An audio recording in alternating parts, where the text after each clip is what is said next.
আমার যদি স্বামীটা আমার এখানে বাড়ি আমি বিহার থানায় কেস করতে যাব না, আমি আরামবাগ থানায় যে জায়গায় আছে আমরা বারবার ধরে বলেছি আপনাদেরকে কিছু খরচা করতে হবে না, আমরা খরচা করব, আপনারা শুধু লোকেশনটা দিন, আমরা শুধু যাব। আমাকে টাকা দিন, আমাকে লোকেশনটা দেন, আমরা যাব। আমি এরকম বলেছি, আমাকে দেয়নি। আমি আরামবাগ থানায় পুলিশে ফোন করেছিলাম, আমি যার কাছে যার হ্যান্ডওভারে কাজটা যে কাগজটা নিয়েছে প্রথম দিয়ে আমাকে ছেড়ে দিল সন্ধ্যেবেলা, ঠিক আছে আসো এরকম হবে। দীঘা বলছে বিহার থানায় চলে যাও, বিহার থানায় কেস করো। তারপরে দিন উনি নিলেন, আবার একটা থানায় আরেকজনকে বললাম, তিনি কাগজগুলো নেবেন, সে বলছে এই কাগজে হয়নি, এটা ভুল, এটা ঠিক নয়, এটা এই হয়েছে। আমরা যদি সবই ঠিক লিখতে পারবো তাহলে ওই জায়গাটাতে আমরাও চাকরি করতে পারতাম। তাহলে আপনাদেরকে কেন বসিয়ে রেখেছে ওখানে সরকার, কেন বসিয়ে রেখেছে রেস্টটা দিয়ে?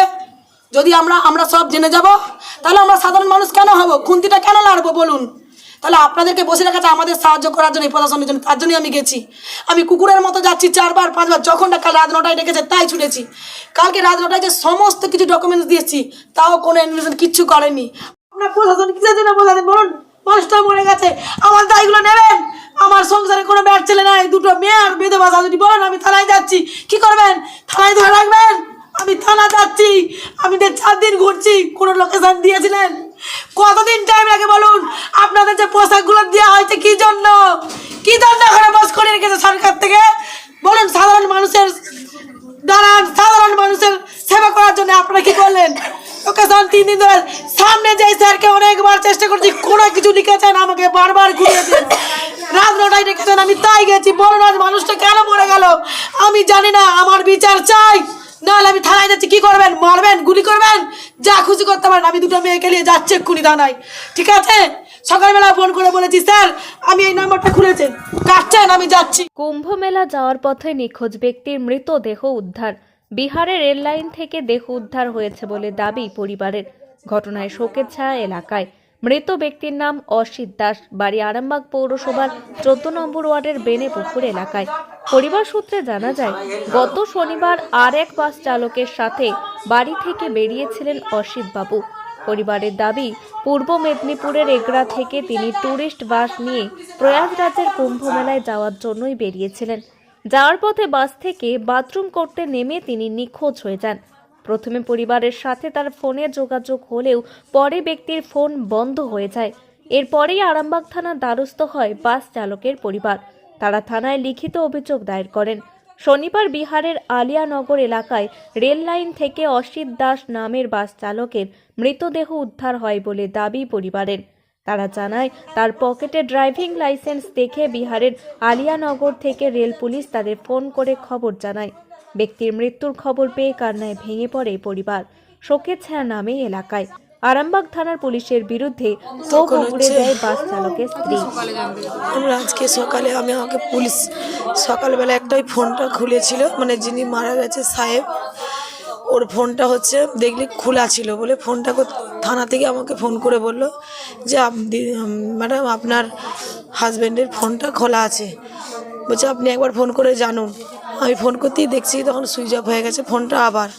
আমি আবার ফের থানায় ফোন করলাম যে স্যার আমি ফোন করছি, আবার সুইচ অফ বলছে ঠিক আছে। আমি বলছি থানায় যাচ্ছি, আমি বলে আবার থানায় গেলাম। থানায় যে আজকে সকালে একবার ওই খোলা ছিল বলে আমার শাশুড়ি ফোন করেছিল, দেখলো ফোনটা খোলা আছে। ওর জন্যই আমি থানায় বলতে গেলাম যে আপনারা ট্র্যাক করে দেখুন এই মানে ফোনটা লোকেশনটা আছে, তাহলে আমরা যেতে পারবো। 3 দিন ধরে যাবো বলছি, আমি তো এখনও বলছি আমাকে আরামবাগের প্রশাসন আমাকে সাহায্য করে না, আমাকে বারবার ঘুরিয়ে যাচ্ছে। আমাকে যদি লোকেশনটা দিত, আমাকে যদি ট্র্যাক করে বলে দিত যে এই জায়গায় ফোনগুলো, আমি বারবার থানাকে সব নাম্বার দিয়েছি, তার সমস্ত কিছু বিহারের ডিটেলস আমি দিয়ে দিয়েছি, সব লিখেছে ওনারা, লিখে শুধু বলছে টাইম লাগবে, এই করে আমাকে 3 দিন ধরে আমাকে ঘোরাচ্ছে, কিন্তু কোনো আমাকে সাহায্য করেনি। কিন্তু সেইখানেই মরেছে, দেখুন সেইখানেই ও পড়ে গিয়ে মরেছে, ট্রেনে ধাক্কা মেরে দিয়েছে বলছে, যেটা আমি এখন জানি না। ওখান থেকে আরপিএফরা ফোন করেছিলেন যেরকম স্টেশনে এরকম বডি পড়ে আছে, ওর পকেটে লাইসেন্স ছিল, সেই লাইসেন্স দেখে আমাদের এখানে ফোন করা হয়েছে আরামবাগে। তবে জানতে পারলাম, তখন আমি বাড়িতে ছিলাম না, আমি থানায় গেছিলাম, থানা থেকে আসছিলাম, কিন্তু থানার আমাকে আর শনিবারে দুপুরে বেরিয়েছিল, কুম্ভ মেলা যাচ্ছিল, এগরা থেকে আরামবাগ হয়ে যাচ্ছিল, ডবল ড্রাইভারে যাচ্ছিল, একটাই গাড়ি। হ্যাঁ, ও ড্রাইভার ছিল। ও বিহারে গিয়ে ওর বাথরুম পেয়েছিল একটু সকালে, তখন গাড়ি জামে ছিল বলে নেমে পড়েছিল।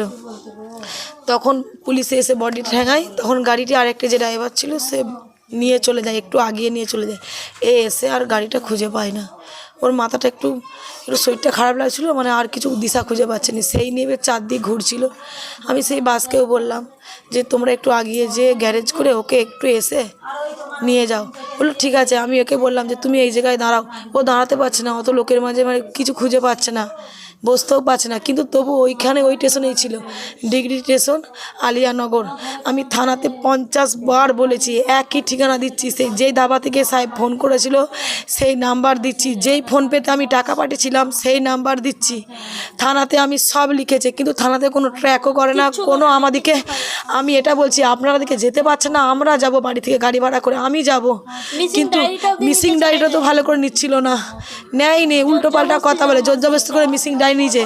আজকে সকালে মানে যেই স্যারের কাছে আমরা দিয়ে এলাম যে এরকম ফোনটা খুলেছে, উনি বললেন লিখেছি। তাদেরই আরেকজন অফিসার যার আন্ডারে যে কাজটা করছিল, কালকে রাত্রে 9:30 আমাদেরকে ডেকেছিল, তাকে বলেছিলাম, সে আমাদের সব কিছু ডিটেলস নিয়েছিল। উনি আবার আমাকে আজকে কি বললেন যে আপনি এসেছিলেন থানায়? আমি হ্যাঁ আমি এইমাত্র গেছিলাম স্যার, সামনে যে থানা আমি তো নাম বলতে পারবো না, ওখানে আমি এই সব জমা মানে বলে এলাম। বলছে উনি কই কাগজই আমাকে দেয়নি। তো থানায় যারা ডিউটি করছে তাহলে আরেকজনের কাছে আরেকজন কী জমা পড়ছে আরেকজন দেবে না? ওরা জানবে না যে একটা কি জমা পড়েছে কাগজ? উনি আবার ওই স্যার বলছেন যে ওই কিছু আমাদেরকে কাগজ দেয় না। তাহলে আপনি ওখানে কেন বললেন? আপনি তো আমার কাছে আসবেন, তাহলে আপনাকে আমি কোথায় গিয়ে খুঁজবো? আপনি কোথায় রুমে আছেন, কোথায় আছে, আপনাকে খুঁজবো? আমি তো থানার সামনে যেই খুঁজবো, সামনে যেই আমি জমা দিয়েছি। ওরা বলে এখানে দিয়ে যাও, কিন্তু ওনারা কোনো হেল্প কিছু করেনি। পুলিশের যে লোকগুলোকে নিয়েছিল আরামবাগ থেকেও তুলেছিল না, এগুলা থেকেই গেছিল। এগুলা থেকেই গেছে। হ্যাঁ, এবার এরা কি ছিল ড্রাইভার? তো এরা ড্রাইভার গেছিল, টুরিস্ট গাড়ি চালায়। বাসটাও কি ওই এগরার বাস? হ্যাঁ, এগরার মালিকেরই গাড়ি। এখান থেকে বাসে করে গিয়েছিল? হ্যাঁ না, হ্যাঁ, টুরিস্ট বাড়ি গেছে। ওই এগরার যে বাস হ্যাঁ তাতে করে? হ্যাঁ, তাতে করেই যাচ্ছে। সাহেবের ছেলে কটি মেয়ে? দুটোই মেয়ে। আপনার নাম দিদি? মধুমিতা দাস। না আমার ছেলেবেলা খেয়েছে এরা ও 18 বছর বয়স থেকে ড্রাইভারি করছে, 17-18 বছর ড্রাইভারি করছে, বাসের ড্রাইভার। সব গাড়ি চালাতে পারতো। ও বাসে ট্যুরিস্ট বাস চালায়, লাইন বাস চালায়, লরিয়েও কেউ ডাকলে যায়। ও বদলি পাল্লা করে, বদলি ডিউটি করে, যে ডাকে তারই যায়। আমি বারণ করেছিলাম বাবা যে কালা ওষুধ আছে, তোর বাবা মারা গেছে, 1 বছর বাইরে যায়নিস, পয়সার অভাবে চলে গেছে গো। ওকে ডেকেছিল আমাদের পাড়ারই ওই কানু বলে ড্রাইভারটা ফোন করে, বলছে চ সাহেব তুই বলেছিলি তো ডিউটি এলে বলবি যাব, তো চ 2 ভাইয়ে যাবো, যা মাইনে হবে দুজনেই ভাগ করে নেবো সাহেব বলে গেছে। এই কথা বলেছে। একাদশীর দিন শনিবার সে বেরিয়েছে, আজ শনিবার নিয়ে 8 দিন। জ্যান্ত ছেলে ঘর থেকে গেছে বাবা। আই তার মৃত্যু সংবাদ এলো, আই তার মৃত্যু সংবাদ এলো বাবা। না খেয়ে না দিয়ে সেখানে ঘুরছিল গো, গাড়ির থেকে নেমে পায়খানা গেল। আর একটা ড্রাইভার যে ওকে নিয়ে গেলো, সে গাড়ি নিয়ে চলে গেছে, ওকে আর খুঁজে নেই, ওকে দেখে নিয়ে যায় রে। আমি কোথায় হারানো গো, আমার সোনার জাহাজ কোথায় চলে গেল রে। ও সে ঘর আসবে বলে ট্রেনে চাপতে গেছে, কেউ ধাক্কালি দিক আর ট্রেনের ধাক্কাই লাগুক, পা বাঁধতে পায়ে রাখতে জায়গা পায়নি, বোধহয় উঠতে পারে রে, পড়ে যেই বলছে মরে গেছে গো।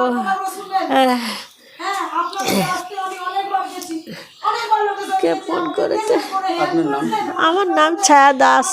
এখন আরামবাগেই রয়েছে প্রাণ আইভিএফ ফার্টিলিটি সেন্টার। নিঃসন্তান দম্পতিদের মুখে হাসি ফোটানোর বিশ্বস্ত প্রতিষ্ঠান প্রাণ আইভিএফ ফার্টিলিটি সেন্টার দক্ষিণবঙ্গের মধ্যে সর্ববৃহৎ এবং সর্বপ্রথম ART গভর্নমেন্ট রেজিস্টার প্রাপ্ত আইভিএফ সেন্টার এখন আরামবাগেই। অল্প খরচে আইভিএফ পরিষেবা, বন্ধাত্ম চিকিৎসার এক অভিনব অধ্যায়। প্রাণ আইভিএফ ফার্টিলিটি সেন্টার একেবারে অল্প খরচে পুরুষ ও মহিলার বন্ধাত্ম পরীক্ষা, বন্ধাত্ম চিকিৎসা সবকিছুই হয় আমাদের প্রতিষ্ঠানে। সুচিকিৎসার মাধ্যমে মা ও বাবা ডাক শুনতে পারবেন নিঃসন্তান দম্পতিরা।